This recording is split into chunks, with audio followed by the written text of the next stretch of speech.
Your iPhone might be secretly sharing way more data than you realize. Let me show you 4 privacy settings you should turn off right now to protect your personal information and make your iPhone more private. First, significant locations. Go to the settings, privacy and security, location services, system services, significant locations. Your iPhone keeps track of all your places you visit most often, like home, work, and favorite spots, to improve maps and photos suggestions. But this data is stored locally and synced with iCloud, so turning it off keeps your location habits truly private.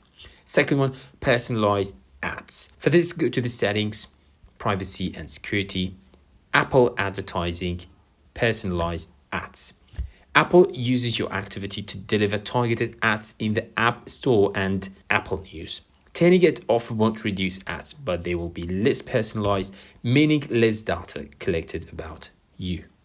Third one, allow apps to request to track. For this, go to the settings, privacy and security, tracking, then allow apps to request to track.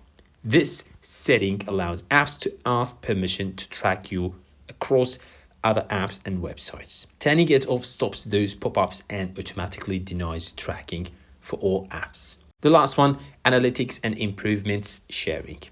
Go to the settings, privacy and security, analytics and improvements. These settings send diagnostics and usage data to Apple and app developers.